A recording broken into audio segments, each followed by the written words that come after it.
सिंदूर तो उजड़ गया। ये जो वक्त का पहिया बड़ी तेज़ी से घूमता है, कब किसके हालात बदल जाएं, आज इस तेज़ रफ्तार दौर में कोई भी शय दायमी नहीं है। कब कोई कमज़ोर किसी ताकतवर पर गालिब आ जाए, कब कोई ताकतवर बीच चौराहे में रुस्वा हो जाए, और इसके बारे में हतमी तौर पर तो कुछ नहीं कहा जा सकता। मैंने, आपने, हम सब ने पिछले 25 साल में इंडिया को तरक्की करते देखा। एक अरसे से हम इंडिया की मुआशी तरक्की की खबरें सुन रहे हैं, शाइनिंग इंडिया की दास्तानें सुन रहे हैं, मेड इन इंडिया के स्लोगन सुन रहे हैं, इंडिया को नए नए कारखानों लगाते, तजारती मुआहदे करते आगे बढ़ता देख रहे हैं। तो भारत ने आज दुनिया की चौथी बड़ी मईशत, अमेरिका, रूस और चाइना के बाद दुनिया की चौथी बड़ी अस्करी कुव्वत होने का दावा किया। तो आबादी के लिहाज से दुनिया का दूसरा बड़ा मुल्क है। अपनी इस ताकत के बलबूते पे हमने हल आलमी फोरम पे इंडिया को धौंस धांधली करते देखा, आलमी ताकतों को उसके हाथों ब्लैकमेल होते देखा। हम तसव्वुर भी नहीं कर सकते थे कि इंडिया एक दिन यूं टके टोकरी हो जाएगा। हम सोच भी नहीं सकते थे कि एक दिन ऐसा आएगा जब इंडिया पर एतबार करने वाला कोई नहीं होगा।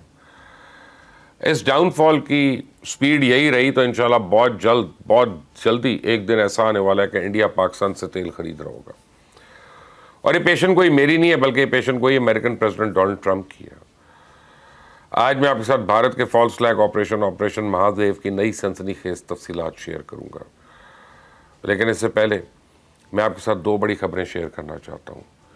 ये दोनों खबरें अमेरिका से आई और मुझे यकीन है कि भारत पर तो ये बिजली बनकर गिरी होंगी। अब मुझे नहीं पता कि भारत को ज़रूरत तो कौन सी खबर का है। पहले तो है कि अमेरिका ने भारत पर 25% टैरिफ लगा दिया। उसके साथ साथ अमेरिका ने भारत को वार्निंग दी है कि अगर हमने या अगर उसने रूस से असले और सस्ते तेल की खरीदारी बंद ना की, उस पर इजाफी जुर्माना भी आयद किया जाएगा। इसके अलावा ट्रंप इंतजामिया ने भारत की उन 7 कंपनियों पर पाबंदी आयद कर दी है जो ईरान से चोरी छुपे सस्ता तेल इंपोर्ट कर रही थी। तो भारत में इस वक्त मातम हो रहा है। बेचारे अभी ऑपरेशन सिंदूर के सदमे से नहीं निकले कि एक और नया सदमा आ गया। प्रेसिडेंट ट्रंप ने कमाल तो यह किया कि टैरिफ आयद करने से पहले पूरी दुनिया में इंडिया की इज्जत का जनाजा निकाला। ट्रंप ने सीज फायर के इशू पे जीप भर के भारत को जलील किया। अब इस भारी टैरिफ, इजाफी जुर्माने और पाबंदियों से रही सही कसर निकल गई। तो इंडिया के मईशत का भट्टा भी अब मुकम्मल बैठ जाएगा। एनर्जी सेक्टर किसी भी मईशत की लाइफ लाइन होती है। भारत पिछले 25 साल से रशिया और ईरान से सस्ता तेल खरीद रहा था। ऊपर से इंडिया में लेबर भी सस्ती थी। ये वो सहूलियात थी जिनकी वजह से मल्टीनेशनल कंपनीज ने इंडिया में कई कारखाने लगाए।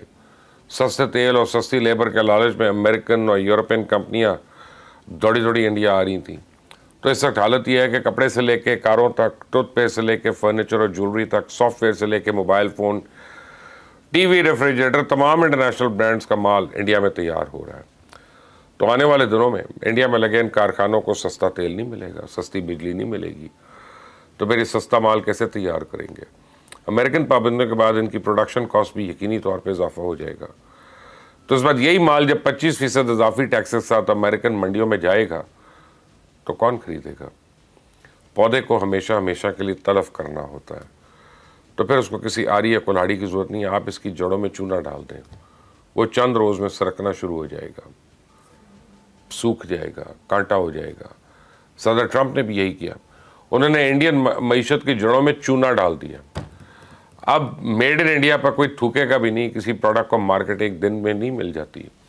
मार्केट ढूंढने में बरसों मेहनत करनी पड़ती है, साख बनानी पड़ती है, क्वालिटी बेहतर करनी होती है, कीमत कम रखना पड़ती है। नई मार्केट में जगह बनाने के लिए बाज़ औक़ात तो लागत से भी कम कीमत में माल बेचना पड़ता है। तो इंडिया ये सब कुछ कैसे करेगा?